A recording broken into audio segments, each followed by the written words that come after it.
감사합니다. 오늘 말씀 전하도록 하겠습니다. 오늘 말씀은 사도행전 말씀입니다. 사도행전 9장 36절부터 42절까지 말씀입니다.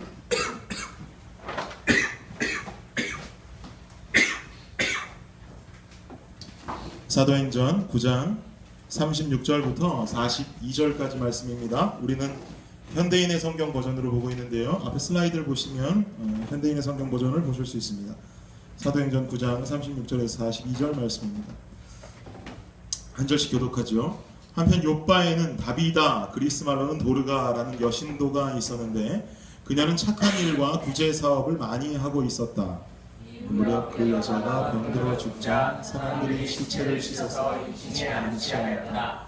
욥바에서 멀지 않은 루다에 베드로가 있다는 말을 듣고 제자들은 두 사람을 그에게 보내 속히 와달라고 간청하였다. 그래서 베드로는 일어나 두 사람과 함께 갔다. 그가 욥바에 도착하자 사람들이 그를 미친 방과 확인하였다. 과부들은 모두 베드로의 주변에 둘러서서 울며 루다가 살아있을 때 만들어준 속옷과 겉옷을 보여주었다. 베드로는 사람들을 모두 밖으로 내보낸 후 무릎을 꿇고 기도하였다. 그리고서 그가 시체를 향해 다비다 부인 일어나시오 하자 그 여자가 눈을 뜨고 베드로를 보며 일어나 앉았다. 베드로는 그 여자의 손을 잡아 일으켜 세우고 성도들과 과부들을 불러 함께 읽겠습니다. 그리고 그 소문이 욥바에 퍼져서 많은 사람이 주님을 믿었다. 아멘. 아름다운 인생이라는 제목으로 말씀 전하도록 하겠습니다. 오늘은 좀 무거운 주제가 될 것 같아요. 죽음에 관한 이야기는 아니고요. 우리가 인생 마지막에 모두 다 죽음이 있죠. 죽음 가운데 우리가 어떤 삶을 살면서 그 죽음을 값지게 맞이할 것인가에 대해서 좀 이야기를 나누고자 합니다. 제가 고등학교 1학년 때 갑자기 할머니가 참 건강하셨는데 72세이셨는데 갑자기 하루아침에 돌아가셨어요. 아침에 일어나시더니 소화가 안 된다고 그러셔서 이렇게 구토를 한 수차례 하시더니 아버지가 도저히 안 되겠다 그래서 그냥 병원에 모시고 갔는데 병원에 가보니까 의사가 말하기를 심근경색증이라고 하는 거예요. 심근경색증이 이렇게 구토가 또 나오나 봐요. 급체인 줄 알았는데 심근경색증이더라고요. 그래서 가자마자 1시간밖에 시간이 없다 그래서 가족들 다 불러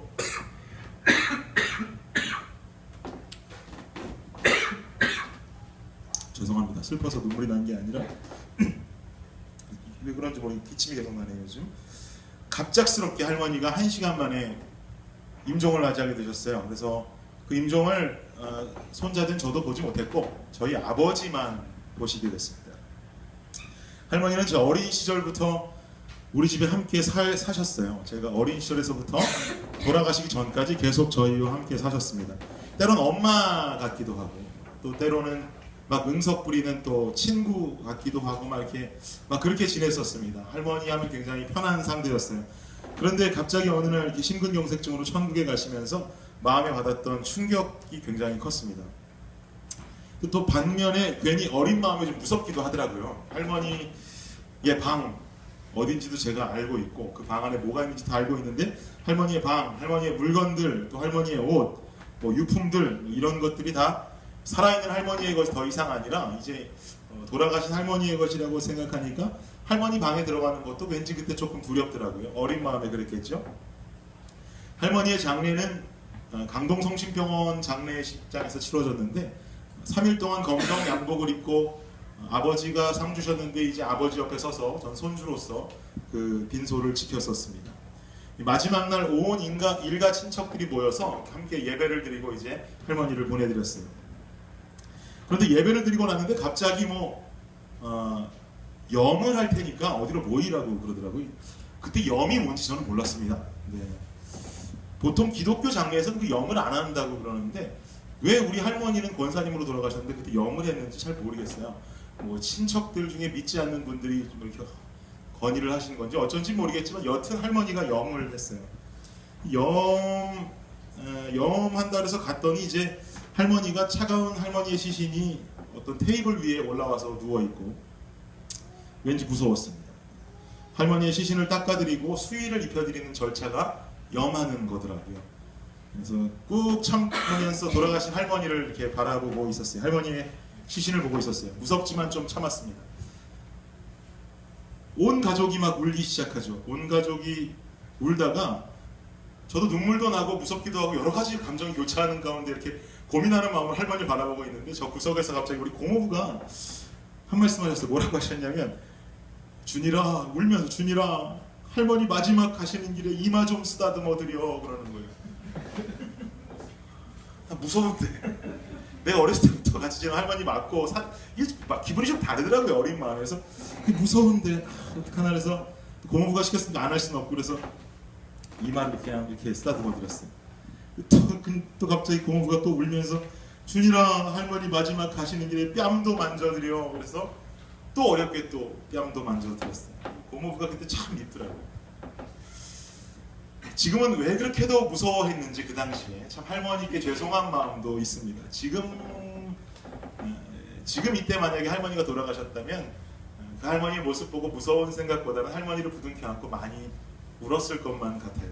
근데 굉장히 그 당시는 어렸기 때문에 제가 무서워했던 것 같습니다. 할머니의 천국 가시는 길은 좀 화려했어요. 교회에서도 존경받는 권사님이셨어요. 그래서 예배도 크게 드려주시고 많은 조문객들이 다녀갔습니다. 당시 아버지 사업도 잘 되던 때여가지고 많은 거래처분들 그리고 직원들도 다녀가셨어요. 아버지는 지금도 그때 할머니의 장례식 날을 회상하시면 뭐라고 말씀하시냐면 너희 할머니 참 좋을 때 돌아가셨다 이런 말씀하세요. 왜냐하면 사업도 잘 되었었고 여러 가지로 조건이 좋았을 때 할머니가 좋은 것만 보고 돌아가셨으니 할머니 참 잘 그때 돌아가신 것 같아 이렇게 이야기를 하십니다. 우리가 어떤 사람이 갑자기 죽음을 맞이한다는 것 이거 준비가 필요합니다. 어떤 조건으로 어떤 상황에 마지막을 맞이할 것인가 우리가 어떤 모습으로 우리 인생의 그 마지막을 맞이할 것인가 이것을 고민하는 것은 참으로 중요한 것이죠. 오늘 본문을 들여다보면요 오늘 본문에는 다비다라는 한 여자 신도가 등장하고 있습니다. 이 사람의 특징을 보니까 예수를 잘 믿던 자였어요. 그리고 착한 일과 구제 사업을 하던 자라고 성경은 소개하고 있죠. 예수 닮은 삶을 실천하려던 한 여인이었다라는 것이죠. 성경이 원래 웬만하면 여성의 기록을 잘 하지 않잖아요. 근데 여성을 기록하고 있고 그리고 이 여성을 여신도라고 표현하지만 개역 한글 버전에서는 여자 제자다라고 표현하고 있습니다.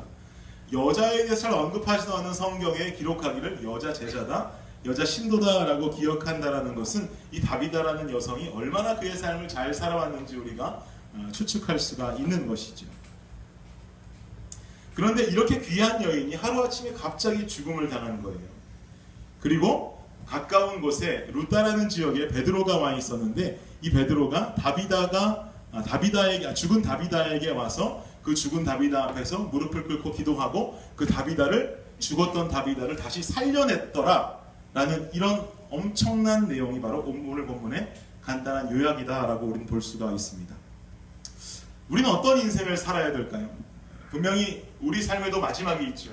이 본문을 가지고 많은 설교자들 설교할 때 많이 베드로에 많이 집중을 하고 설교를 하는데 우리는 좀 다르게 시각을 떠서 다비다에 좀 집중을 했으면 좋겠습니다. 그래서 과연 이 다비다는 어떻게 그 마지막을 맞이했을까? 인생을 어떻게 살면서 갑작스럽게 죽음을 당했어도 그는 인생을 어떻게 살아왔을까를 살펴보면서 우리는 이 땅에서 어떤 삶으로 살다가 주님 부르실 그날에 언제가 되었든지 자신 있게 그 앞으로 나아갈 수 있을지 그 마지막 날을 바라보면서 어떤 삶을 살아야 될지를 살펴보는 귀한 시간이 되기를 원합니다. 우리는 삶을 살면서요 첫 번째로 여러분께 권면드릴 것은 바로 올바른 믿음의 동역자를 만들어야 된다는 것입니다. 올바른 믿음의 동역자를 만들어야 된다. 아마 나왔을 겁니다. 그렇죠. 37절 38절 말씀 한번 함께 읽어볼까요? 37절 38절입니다. 함께 읽겠습니다. 시작! 이 무렵 그 여자가 병들어 죽자 사람들이 시체를 씻어서 2층에 안치하였다. 요바에서 멀지 않은 룻다에 베드로가 있다는 말을 듣고 제자들은 두 사람을 그에게 보내 속히 와달라고 간청하였다. 아멘. 다비다라는 여신도가 갑자기 죽음을 당했습니다. 그러자 그의 주변의 사람들은 다비다의 시신을 그냥 어느 집의 2층에 안치했다라고 성경은 기록하고 있어요. 그리고 룻다에 있는 룻다에 베드로가 있다라는 말을 듣고는 곧장 두 사람을 룻다로 보냅니다. 그리고 베드로가 와줄 것을 간청하는 모습이 지금 이 37절과 38절에 그려지고 있는 거예요. 우리는 여기서 알 수 있는 사실들을 조금 더 파헤쳐 보길 원합니다. 보통 유대인들의 장례다, 유대인들이 하는 장례 절차다 하면은 사람이 죽으면 일단은 향유를 바릅니다. 그것이 썩지 않도록. 그리고 그렇게 향유를 발라서 시신을 보관하는 것이 유대인의 장례 절차의 중요한 절차입니다. 그런데 지금 오늘 성경에는 그런 말은 기록되어 있지 않아요. 이 다비다라는 여신도를 향유를 발라서 2층에 안치하였다. 뭐 이런 기록이 전혀 나와 있지 않습니다. 그리고 2층 방에 두었다는 사실은요, 뭔가 죽은 다비다에게 마지막 희망을 걸고 있는 것으로 보여집니다. 왜냐하면 얼른 장례 절차를 마치고 향유를 발라서 그 시신을 묘소로 옮겨가는 것이 중요하죠. 그런데 지금 묘소로 옮겨가지는 않고 웬 집 2층에 갔다가 그 죽은 시신을 갖다가 놨다라는 거예요. 그 주변인들이 모두 장례 절차를 정확하게 밟고 있지 않다라는 거죠. 장례 절차를 몰라서 밟지 않고 있는 것이 아니라 어떤 마지막 희망, 어떤 본인들도 모르는 그 마지막 희망을 걸고 다비다를 그저 2층 방 안에 뉘어만 놓고 있는 것입니다. 근처에 베드로가 있다는 소식을 듣고 단걸음에 그에게로 달려갑니다. 그리고 그가 와줄 것을 부탁합니다. 그들이 생각할 때 베드로가 죽은 사람을 살릴 수 있다는 어떤 확신이 있었을까요? 그렇진 않았을 거예요. 제자들이 많은 이적을 베풀고 많은 기적들을 행했지만 죽은 자를 살린 역사는 없었거든요. 그러니까 베드로가 죽은 다비다를 살려낼 것이다, 뭐 이런 기대까지는 하지 않았을 것 같아요. 중요한 것은 베드로가 오면 무언가 자기들을 향한 어떤 메시지라도 전해줄 수 있을 것만 같고, 자신들을 향한 하나님의 메시지를 전달해 줄 때 자기들이 위로를 얻을 수 있을 것만 같고, 그리고 만약에 기적을 일으키고 다닌다는 그 베드로가 온다면 혹시라도 이 죽은 다비다를 살려줄 수 있지 않을까 하는 생각을 하는 일부의 사람들도 물론 있을 것이다 라고 생각할 수가 있을 것입니다. 뭔가 베드로가 오면 힘들어하고 슬퍼하는 것이 해소가 될 수 있을 것이다 라고 생각하는 것이죠. 다비다의 죽음은요, 그들에게 있어서 엄청난 슬픔이었습니다. 그리고 공허함이었어요.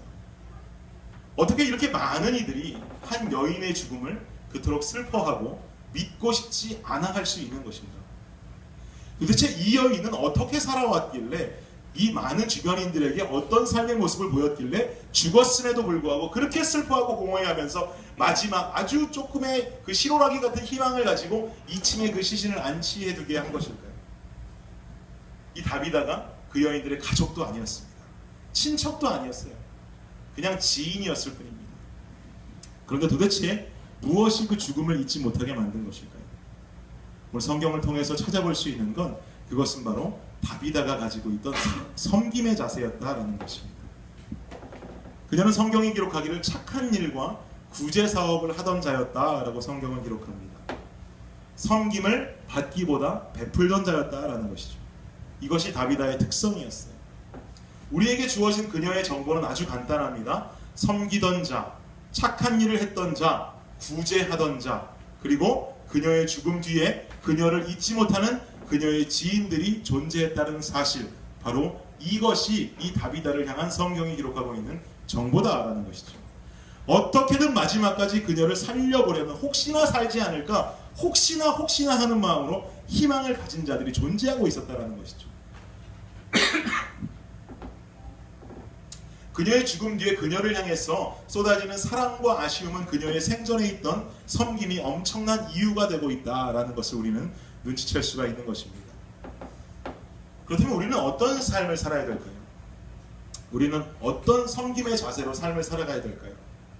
섬김을 받는 것을 좋아하십니까? 혹은 남을 섬겨주는 것을 좋아하십니까? 제가 옛날에도 한번 소개했던 적이 있는 것 같은데요.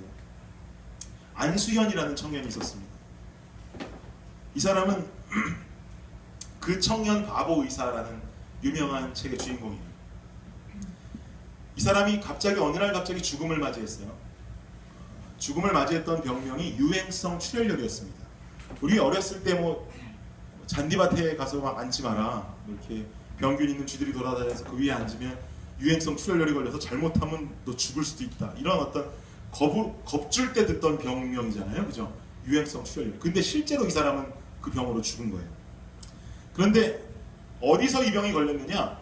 본인이 이제 단기 선교를 가서 선교지에서 단기 선교 중에 잘못 어떤 그런 병균이 옮았는지 유행성 출혈열이 걸린 것이죠. 그런데 신기하게도 이 사람의 직업은 무엇이었냐? 의사였어요. 내과의였어요. 한 의사가 참 걸리기도 쉽지 않다는 그 유행성 출혈열이라는 병에 걸려서 어느 날 갑자기 죽음을 맞이했다. 참 이거 쉽지 않은 스토리죠.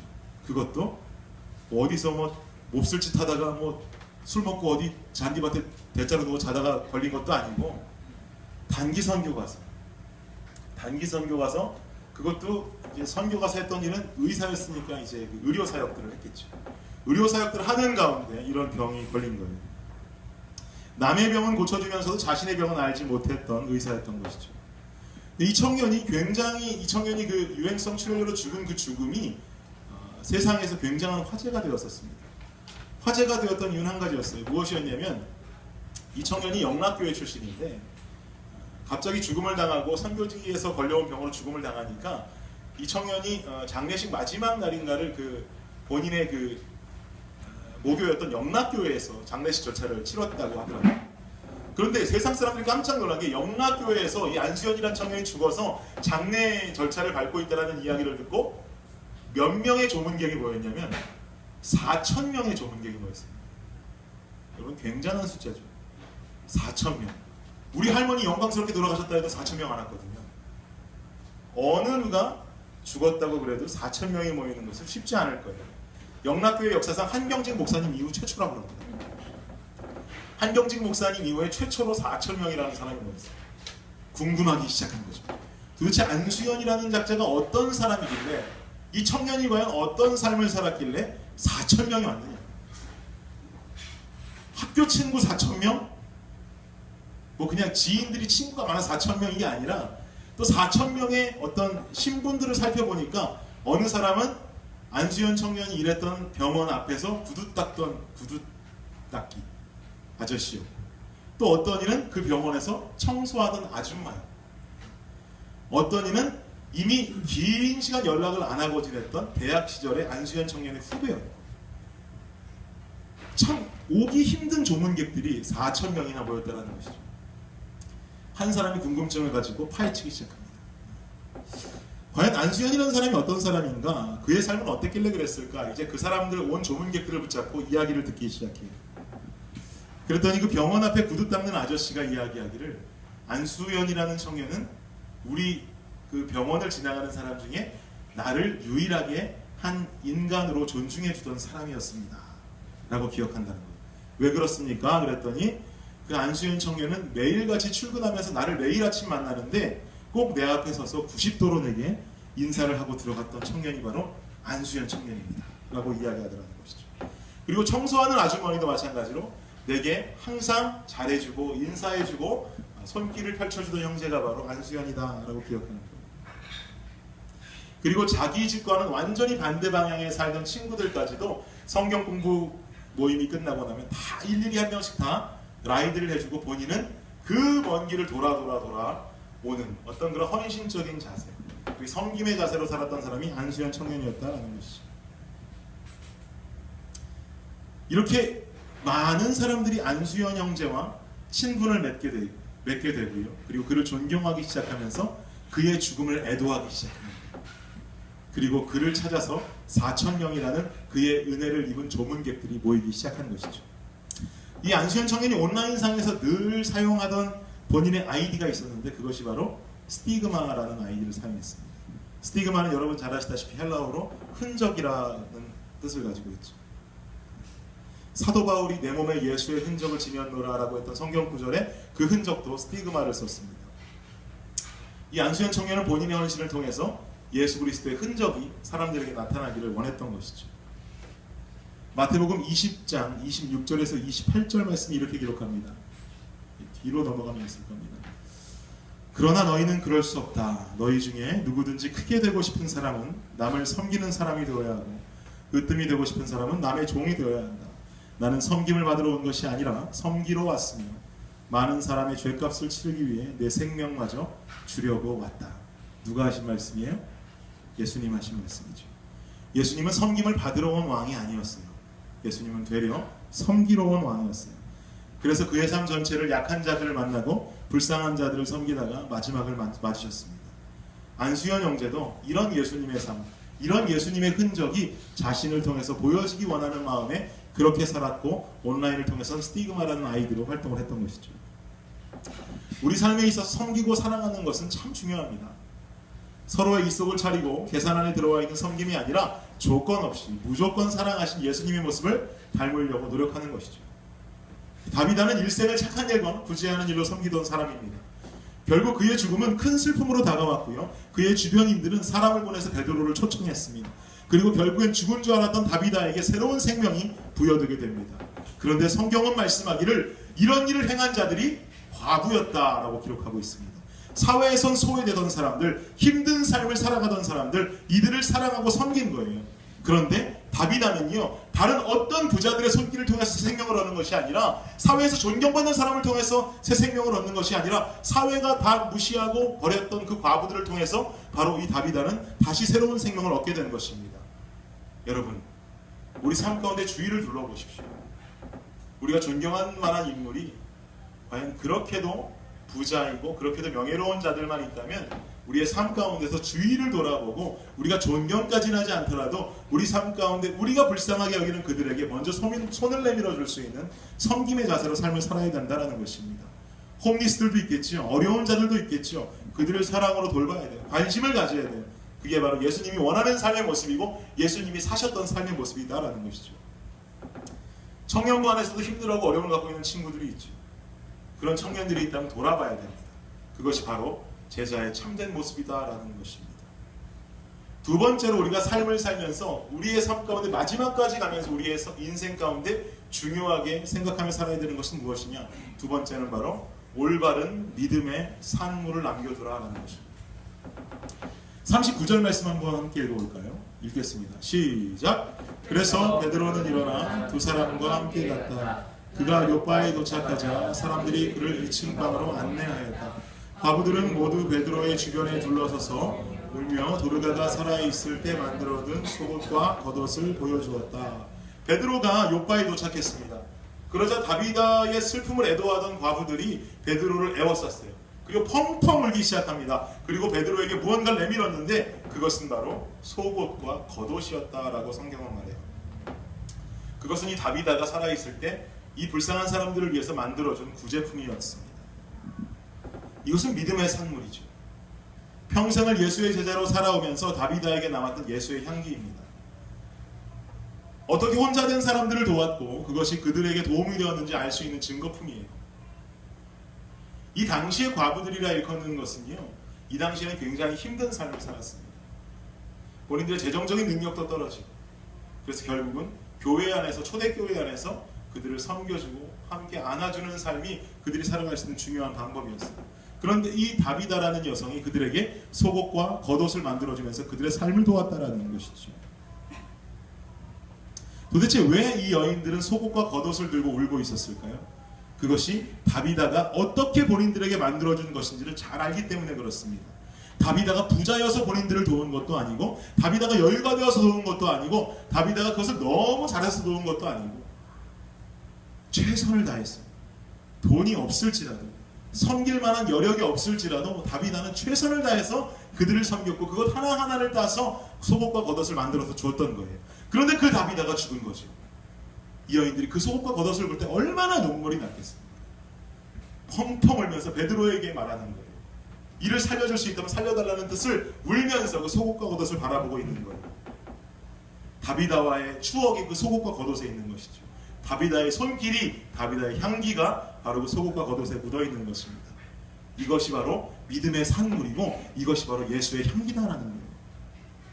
호랑이는 죽어서 가죽을 남기고 사람은 죽어서 뭘 남깁니까? 이름을 남기죠. 우리는요, 그리스도인들입니다. 그리스도인은 죽어서 믿음을 남겨야 돼요. 어떻게 일생 동안 예수를 믿어왔는가? 어떻게 일생 동안 하나님과의 관계를 맺고 살아왔는가? 어떻게 일생 동안 하나님과의 관계를 맺고 살아온 그 증거는 과연 무엇인가? 우리 삶 가운데 남아있어요. 그 믿음이 보여져야 돼요. 그 믿음의 산물이 누구의 눈에 봐도 보여져야 돼요. 각자 한 사람, 박철웅, 이주원, 권구원, 어떤 이 한 사람들의 삶을 바라보았을 때 그들의 삶 모습 속에서 예수의 향기, 예수의 믿음의 산물이 보여져야 된다는 것이죠. 그게 바로 그리스도인으로서 가져야 될 중요한 것이다라는 거예요. 지난 BBS를 통해서 참 멋진 광경을 목격했는데, 김원석 집사님은 우리 교회의 BBS의 역사나 마찬가지인 분입니다. 우리 교회 많은 BBS를 진행해오고 맡아오셨었어요. 그가 매년 입어온 BBS 셔츠만 해도 수벌에 이른다고 합니다. 김원석 집사님이 이번에 그 BBS 티셔츠를 다 가져오셨더라고요. 이 정도로 우리가 BBS를 섬겼습니다. 이거 보면 참 추억이 생각납니다. 이런 말씀하시는 거 보았습니다. 김원석 집사님이 더 연세가 들어서 자신들의 자녀도 또 나이가 들어서 청년이 되었을 때 어떤 이야기를 자신 있게 할 수 있을까요? BBS 하면서 내가 정말 받았던 은혜들, 이 셔츠들을 다 보여주면서 내가 한 곳에서 묵묵히 교회를 섬기고 헌신했던 그 증거들을 보여줄 때 그의 자녀들은 또 그 아버지를 보면서 어떤 생각을 품게 될까요? 전 단언한 건데 그 자녀들이 그 아버지의 그런 모습을 존경할 것이고 분명히 본인들이 속해 있는 그 교회에서 최선을 다해서 아버지처럼 묵묵히 헌신할 것이라고 확신합니다.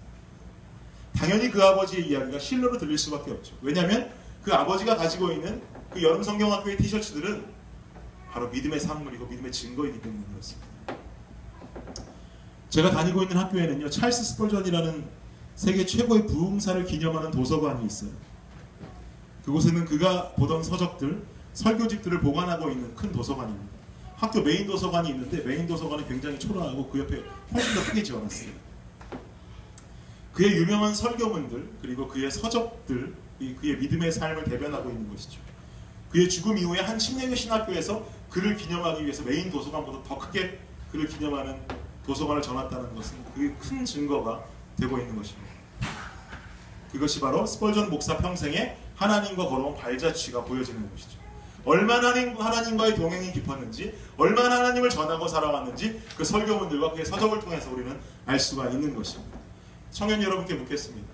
여러분은 인생에 어떤 목적을 두고 살아가고 있습니까? 공부하는 이들은 한 편의 논문이라도 더 발표하기 위해서 노력할 것이고요. 일하는 분들은 회사와 사회에서 한 번이라도 더 인정받기 위해서 살아갈 것입니다. 우리는 세상을 살아가는 학생이고 직장인이지만요, 더 앞서서 우리가 생각해야 되는 우리의 본분은 바로 그리스도인이라는 것을 여러분들 절대로 잊으면 안 된다는 거예요. 우리는 그리스도인이고 그리스도의 제자들입니다. 우리는요, 하나님 앞에서 하나님과 동행하려고 몸부림쳐야 되고, 논문보다 세상의 인정보다 하나님과 만들어낸 믿음의 결실, 하나님과 만들어낸 믿음의 산물들이 보여지기를 더욱 갈급해야 하는 거예요. 그게 우선이다라는 것이죠. 그것보다 우선되어져야 될 것들이 없어요. 세상 속에서 여러분의 삶은 그리스도 안에 바로 선 여러분의 모습을 통해서 하나님이 빚어가시는 결과가 되어야 된다는 것입니다. 세상의 것들을 잘 빚어가고 하나님을 바라보는 것이 아니에요. 세상의 것들이 잘 빚어질 때 주님 보는 것 아니에요. 내가 이것이 될 때 교회 나올 수 있고, 이것이 될 때 예배 드릴 수 있고, 이것이 될 때 하나님 믿을 수 있는 게 아니에요. 하나님 믿는 믿음의 결과가 여러분을 세상 속에서 세우게 되고, 하나님을 잘 믿는 그 믿음의 산물이 여러분을 세상 속에서 인정받게 해야 되는 거예요. 순서가 다른 거예요. 세상 속에서 인정이 여러분의 믿음을 만드는 것이 아니라 여러분의 믿음이 세상 속에서 바로 우뚝 선 예배자여 그리스도인의 모습으로 만들어 가야 된다는 것입니다. 그게 바로 그리스도에 있는 사람들의 모습이다라는 것이죠. 하나님이 빚어갈 수 있도록 우리는 무엇이 우선이고 무엇이 우리의 본분인지를 먼저 깨우치고 살아가는 삶의 모습이 되어야 된다는 것입니다. 여러분, 언젠가 우리 모두는 다 죽습니다. 난 안 죽는다고 소리칠 사람 있습니까? 다 죽어요. 한평생 살면서 어떤 삶을 살기를 원하십니까, 여러분? 어떤 이름으로 남기 원하세요? 최고의 논문을 발표한 아무개, 혹은 음악하는 분들 많으시니까 최고의 극장에 쓴 어떤 음악가, 혹은 회사에서 인정받던, 사회에서 인정받던 아무개, 포켓몬고의 1인자인 아무개. 참, 오늘도 제가 점심 식사하러 갔더니 사람들이 다 테이블만 쳐다보고 있길래 지나가면서 봤더니 전부 다 포켓몬 하고 있더라고요. 그거 포켓몬 많이 잡는다고 돈 주는 거 아니라면서요. 어떤 이득도 없는데 사람들이 그거 잡으려고 참 요즘 많이 노력하는 것 같아요.